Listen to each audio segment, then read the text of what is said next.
Major funding for these programs is provided by grants from HSH Nordbank and First American Title Insurance Company of New York, Perfect Building Maintenance, Allied Partners, Bank of America, Murray Hill Properties, SJP Properties, Greenberg Traurig LLP.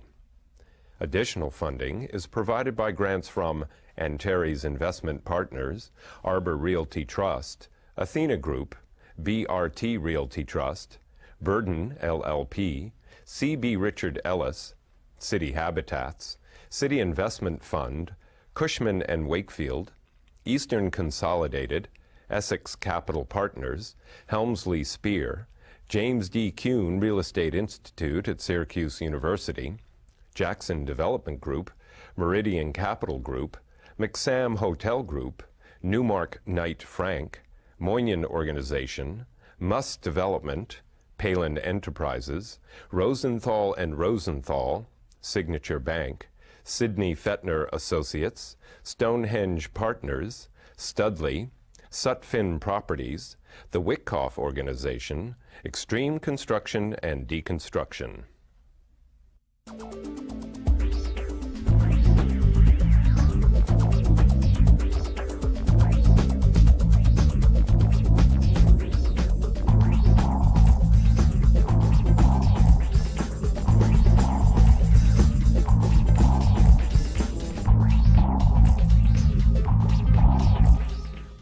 Hello, my name is Michael Stoller, host of the Stoller Report, Real Estate Trends in the Tri-State Region. People go to department stores, people go to shopping, people go all over, and you know, you have to know, how do you get the goods delivered? So basically, you need warehouses, you need industrial, and in the 7 years that I've done the show, I've never really discussed the industrial market. Today, I have 4 leaders who will tell you their perspectives on what's happening in the industrial market, specifically in New Jersey.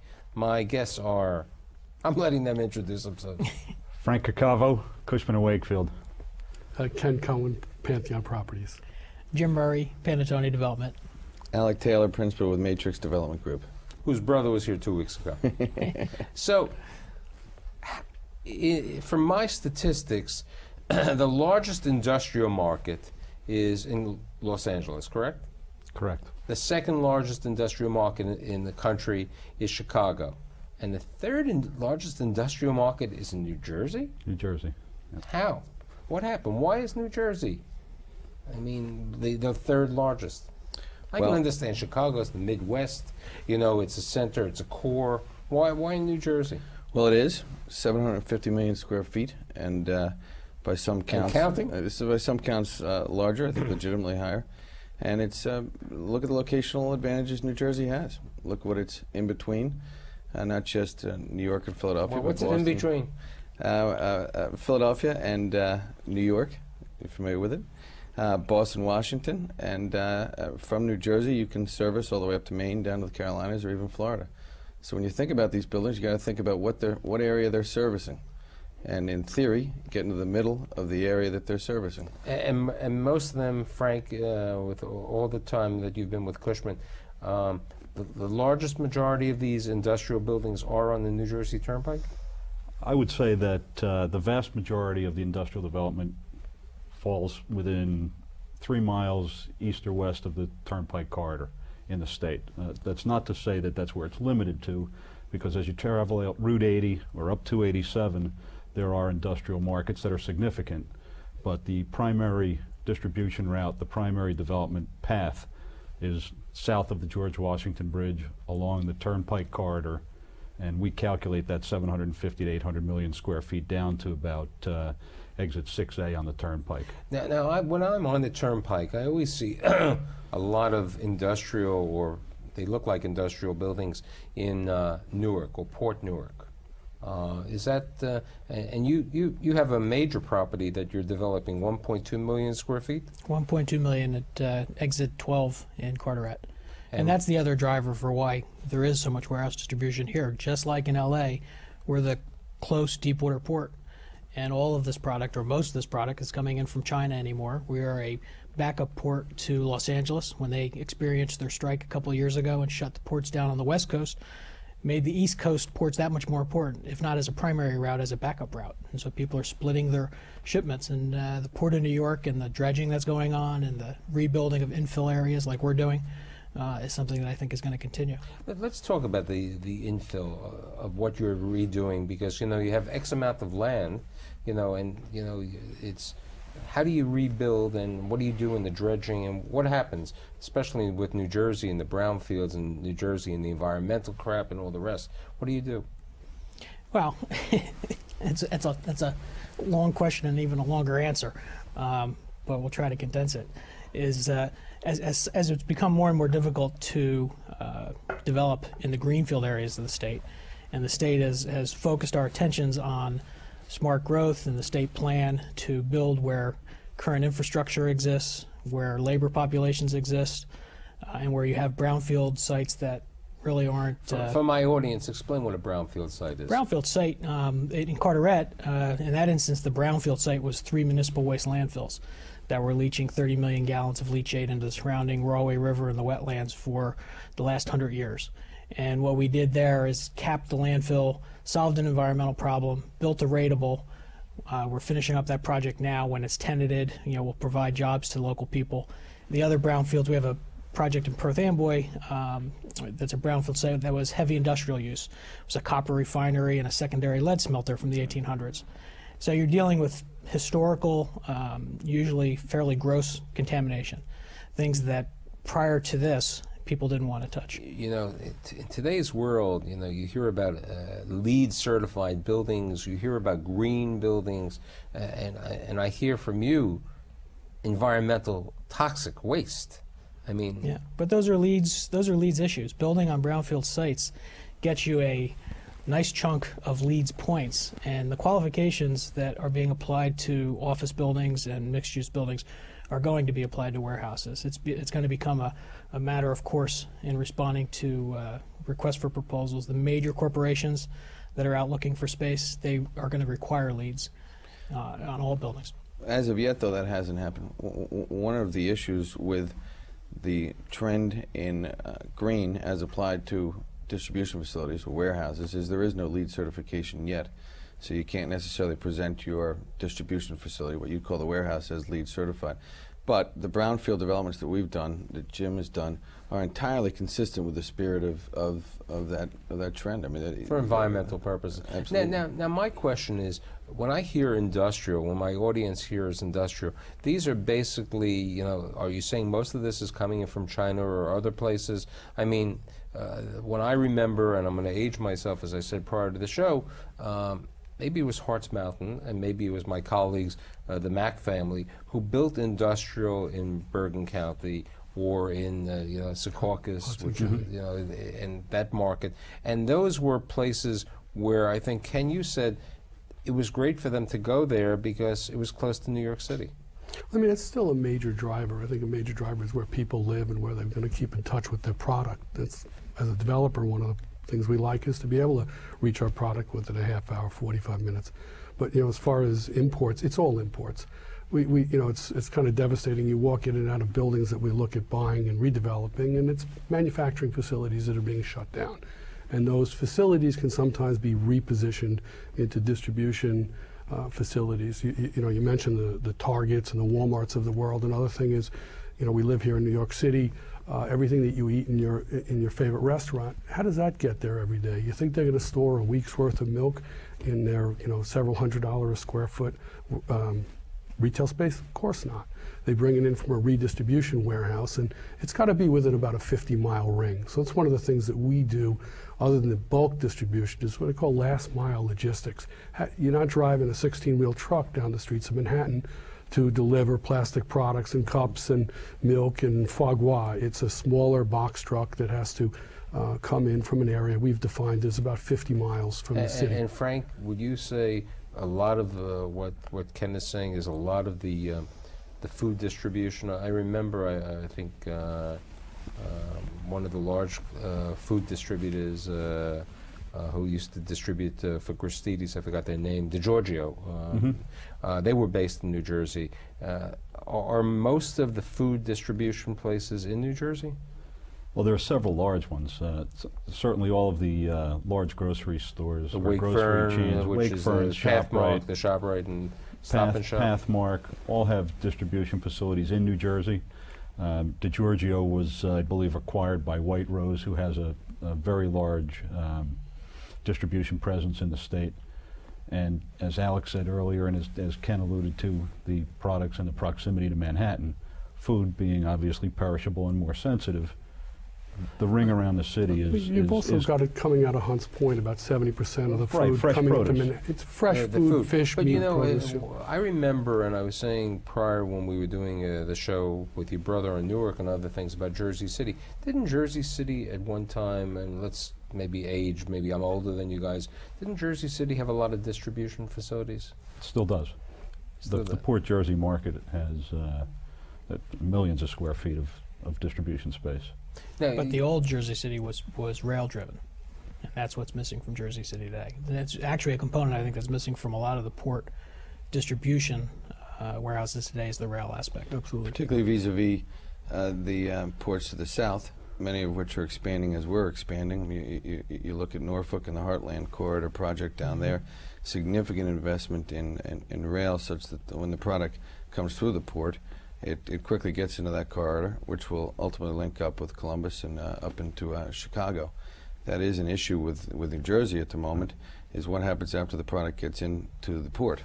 To some degree, what happens to the product when it gets into the port is what happens to a football family who leaves Giant Stadium after a game. Right away you run into the traffic on the turnpike.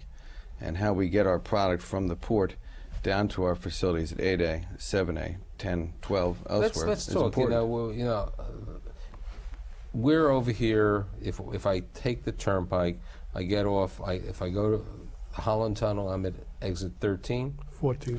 14. If I 14 take the ABC. Lincoln Tunnel, I'm at 15. And you're 15. at 8A. You have lots. What is 8A? I mean, I know, but my audience doesn't know. How did distribution market end up in 8A in Cranberry? Well, it's a good question. And by the way, not just 8A, but 7A, 14 miles south of 8A. I would answer it this way. We've discussed one rationale for warehousing in New Jersey, which is to feed New York City. And if you went to extreme southern Jersey, to feed Philadelphia. But To feed, to clothe, to... Correct. To be the closet, in the back room, as Ken said earlier, so as not to have to store product in extremely expensive space within the city environment. That is one underlying rationale for distribution facilities in New Jersey, but it's not the only. The other is to feed a much larger area, again from Boston to Washington, or expanded, where 33% of the nation's people live, and an even higher percentage of the nation's buying power lives. And in that regard, if that's your service area, that's where the outbound trucks are going, and the inbound trucks are coming from the port primarily. 8A works as well as 10 or 12. 7A works as well as 8A as 10 or 12, because the differences are de minimis compared to the service area that you're feeding. The fact of the matter is if you could build it further up the turnpike, if there were land to build these things there, that would be. That's exactly As the dean half. of you are from my buddies at CUSHMAN. You're the guru on industrial in this region. There are very few people. How is the industrial business in New Jersey today? The industrial market. I mean, I got a couple of owners over here, but I want to know. Well, let's do business with you after. If you No. I think that the guys would agree that the industrial market overall, and I've been saying this for as long as anybody would start listening to me since I've been an industrial broker, that it's a pretty stable market. It's clearly, at the current time, slower in leasing velocity and demand than we'd like to see it, whether you're an owner in the market or a broker in the market. What happened? What I happened? think it's akin to what we're seeing and thinking about the general economy right now. The fundamentals are strong. The vacancy rates are good. In certain markets, rents have even ticked up a little bit, but there's not the velocity that we're seeing through the market of deals, and we'd all like to see, more deals. I mean, when I've done a Jersey show on office space, and you're in the office business also. Yes, we are. And I had two great New Jersey owners. I was joking with them, saying, you know, you take from him, when you have one tenant and he moves into your property, it's like robbing from one friend to another. He says, yeah, that's it, because we don't have that many new companies going out to the office space in New Jersey. What about the industrial space? I don't think New it's Jersey's analogous. different. I don't think it's analogous at all. The users within the industrial community in New Jersey are not analogous to the office community. I mean, we get asked sometime, well, what industries do you service in New Jersey? Well, what industries don't we? I mean, you get everything from the food to clothing to cars to certainly all the major retailers. It spans industries, and it's comprehensive. No, I think my question wasn't that. My question was, are new, I mean, you're building 1.2 million square feet of space. Are new industrial warehouses being built in New Jersey today? Yes. Even Right. Absolutely. And when we trade tenants, if it's not a deal that's a new deal coming from outside the market, those times when we trade tenants, as you say, like analogous to the office market, what's different is that we're trading tenants because tenants are taking the next step in how they distribute. They're going to another level of technology. They want the state-of-the-art building that's 36 foot high instead of 28 foot clear. They can get more product into the same floor space. They're maybe going from, you know, an old type of forklift to a wire-guided forklift, so they can put more volume through these buildings. So it's more in line with that. It's as the businesses grow. So it's really a growth situation as opposed. I mean, can you buy a lot of used older buildings as opposed to the construction of some of your newer buildings? So they may be in a Ken Cone building, and there's growth. The company's doing better, you know. Hypothetically, you know, they're selling to Walmart clothing or something like that. They may need more space, is what you're saying. They may need more space, but they also may need more efficient space with a higher clear height, and some ability to go to narrow aisles, more racks in the same space, and all the equipment that might come along with that. And you know, we get focused in our business on how the month or how the quarter is going, but only by the terrific standards of New Jersey industrial for the last 5 years would the current environment be disappointing. I mean, overall, it's been terrific. It's been exciting. It's been vibrant. And the facilities themselves have changed. They've gotten bigger. The sizes have gotten larger. The tenant growth has been spectacular. So in this particular quarter, we may be seeing the beginnings of a slowdown, and we've seen some of that this year. But looking back over the last couple of years, I think you guys would agree it's been sensational. Well, that's right, and a lot of that demand and growth is driven by the growth of the port. And you asked, how does the product rail? You know, how do you get your product out of the port once it's there? One of the things that's changing and driving the design change of these properties is getting those containers, which are coming in higher volume, and as Jim alluded to, the dredging of the port for deeper ships, for ships that have a deeper draft. A container ship today has 8,000 containers on it. Once the Panama Canal's open in 2012, those same ships, they're going to be different. They'll be post-Panamax ships. We'll have 16,000 containers, double the containers. New Jersey's a land-constrained market. The port operators don't have unlimited space for the containers, so the ultimate owner of that product in the container has a greater demand to get it out of the port quicker. It's got to go to a bigger building with more container storage or truck storage, more doors. So that's also one of the drivers for the tenant size growing in the building, needing the greater ceiling height and the greater pallet storage or rack storage capacity in a building. You know, we were talking before that, for example, Tiffany's, which is not the standard, has their warehouse distribution in Parsippany. Correct. How many companies have both their warehouses and their offices in these distribution facilities, or are they mostly? It's a mix. What they typically do is they'll put their sales office, their higher-end offices, they'll keep in Manhattan, but maybe they'll move their bookkeeping offices or sales offices into the warehouse. It's been the trend. You look at, you know, the Secaucus model that you talked about earlier. You know, those buildings are older, they're land constrained, they were built as full as possible on the property, and they cannot adapt to these newer uses, So, you know, nor can the ceiling heights go higher. I think, Ken, you bring out a good thing, because I do remember, as I said, I worked for this retailer and Secaucus was the market. These buildings were built, maybe they were 18-foot ceilings. So they were, you know, they were 18 built. to 24. They were built when the, you know, when the turnpike wasn't as wide as it is. It was a different market. In certain places, you know, are these buildings being knocked down? Or are they reconstructing these buildings? I mean, I'm hearing new buildings. Or, you know, what happens? Because land is constrained, as you just said. The redevelopment, sometimes. The reconfiguring is going on more often than redevelopment of a 1960s on building, because those buildings still hold too much value. The brownfield buildings tend to be the, you know, World War II and prior vintage. Maybe they were multi-story. They are functionally obsolete for most users today. Those are the ones that are getting demolished. And they were heavy industry. New Jersey was a huge manufacturing economy, you know, 50 years ago. You know, it brings out an interesting topic. Jimmy Cunin and Barry Gosson from Newmark were on my show, but not in their lives as that. They were mentioning that they spent only $3 million and they bought the Bethlehem Steel warehouses in operation in Bethlehem. And the warehouses are now, I think they're being demolished and they're making them a casino. That's correct. Know, it's a casino. Right. Yep. And then, you know, the Ford plant, because, you know, as you were saying, distribution, we don't manufacture here anymore. The Ford plant, I believe, in Edison is being made into a shopping center. Town center.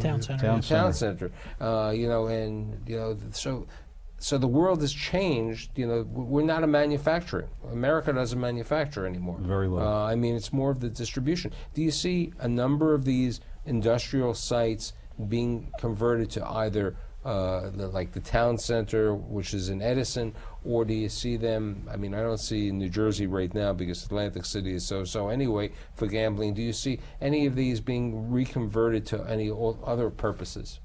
Well, I see more of a conversion within the industrial field to the warehouses, to the distribution facilities. As a matter of fact, I'll be on a panel in a couple of weeks called Industrial to Industrial.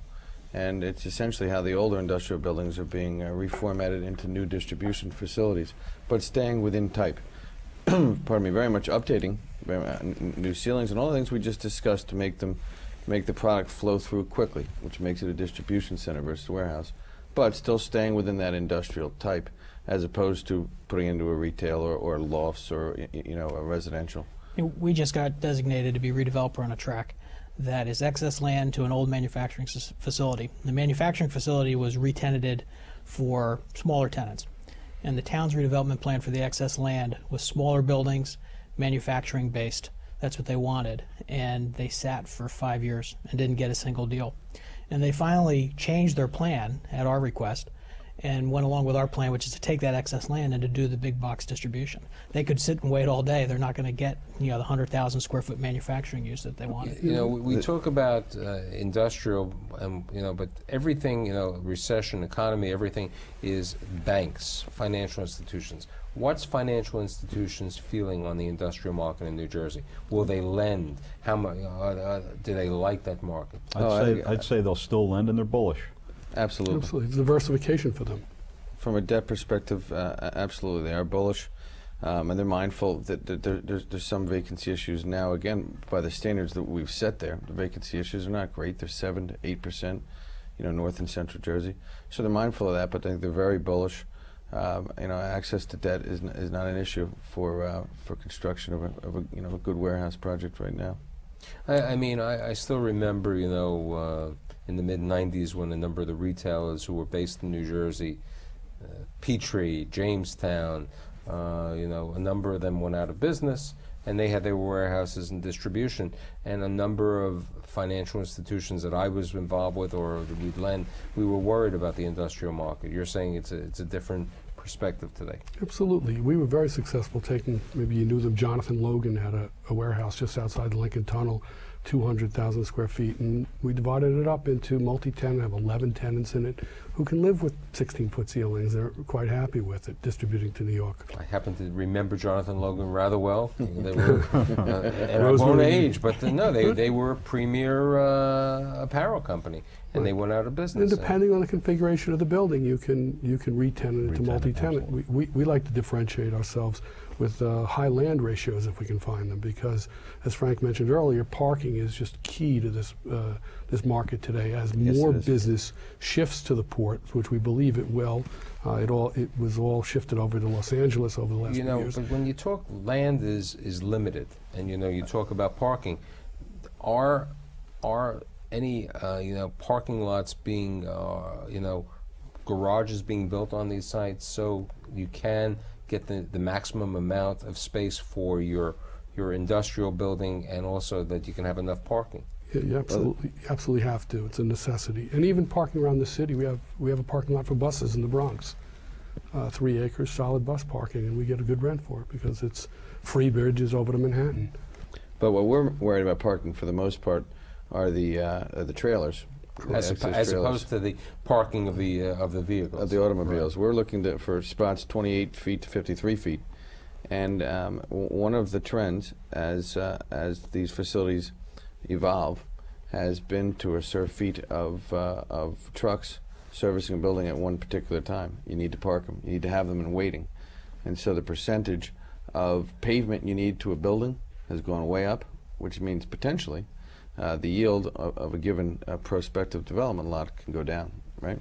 That is an issue facing the community and facing users as well. How do you build the biggest building you can and have enough room left over for the You got to be the big 1.2 million square foot. But you want to find a tenant for it. You have to be very careful. Municipalities too that understand the changing dynamic, and that's the 3 developers will tell you that's one of the biggest challenges that we have facing us. So I'd say in 7 years I've definitely neglected the subject of industrial. I have not neglected it today. I will bring it up again. I'd like to thank all of you for being here. Frank Cavalcavo, Cushman and Wakefield, don't worry. Ken Cohn of Pantheon, Jim Murray. Thank you. And last but not least, Alex Taylor. Thanks you, Michael. a lot. It was a pleasure. See you next week.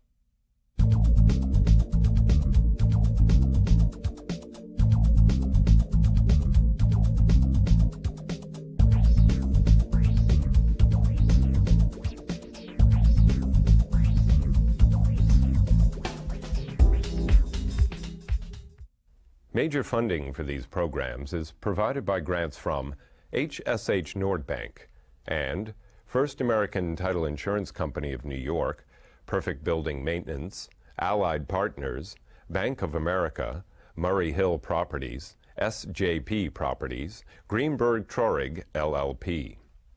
Additional funding is provided by grants from Antares Investment Partners, ARBOR Realty Trust, ATHENA Group, BRT Realty Trust, Burden LLP, C.B. Richard Ellis, City Habitats, City Investment Fund, Cushman and Wakefield, Eastern Consolidated, Essex Capital Partners, Helmsley Spear, James D. Kuhn Real Estate Institute at Syracuse University, Jackson Development Group, Meridian Capital Group, McSam Hotel Group, Newmark Knight Frank, Moynihan Organization, Muss Development, PALIN Enterprises, Rosenthal and Rosenthal, Signature Bank, Sidney Fettner Associates, Stonehenge Partners, Studley, SUTPHIN Properties, the WITKOFF Organization, Extreme Construction and Deconstruction.